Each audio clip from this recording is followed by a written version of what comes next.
I'm Joe Cardinale, and welcome to this episode of the American Dream TV. We're going to be doing a fundraiser, trunk or treat, with Howard Hanna to raise money for the Children's Hospital and all the great services they offer.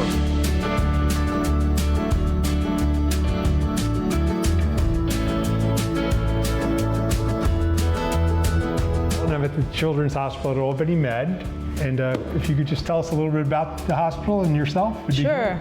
I'm Barbara Ostrov. I'm the Chair of Pediatrics and the Chief of Service of the Bernard and Millie Children's Hospital here at Albany Med. I'm a physician. I practice pediatric rheumatology, take care of kids with arthritis and autoimmune diseases, and work together with over 150 different doctors and surgeons who take care of kids with all sorts of medical conditions. The Children's Hospital is right within Albany Medical Center.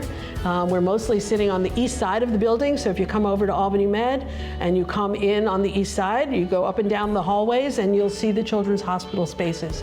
And I think you can see this great room we're in. This is a family room. It feels like we're in an Adirondack cabin. Sometimes it even smells like pine cones in here. And this is somewhere where they can go and get away from that stress of having their child be sick in the hospital. Absolutely. Does not feel like you're in a hospital in here. But we are serve 25 counties and 40,000 square miles, Northeast New York, Southern Vermont, and Western Massachusetts. We are the only resource for sick and injured children in our catchment area. There's a lot of care that we provide in the Children's Hospital that is free care, that insurance doesn't pay for. But we need to provide that care to give the best opportunity for kids to heal, both physically and emotionally, and to have great outcomes.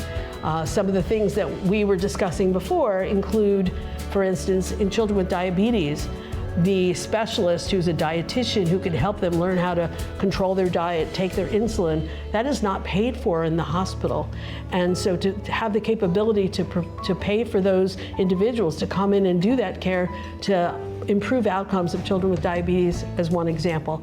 The other thing we talked about was a specialist that is called a child life professional.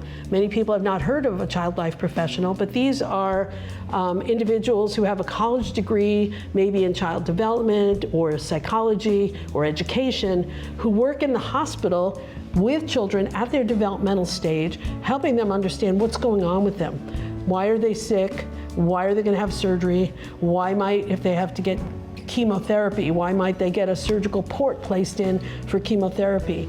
They are doing play therapy, and there's research data that shows that children who work with child life specialists have lower levels of pain, their recovery is faster, their outcomes are better. And we have actually 7 child life specialists scattered throughout the Children's Hospital. In fact, our child life specialist in the Melody Center for Pediatric Cancer and Blood Disorders was the National Child Life Specialist of the Year in 2025, which was an amazing recognition. And so many of those services are not paid for by insurance. And that's where the donation. And that is where the donation, absolutely, yep, absolutely. Thank you.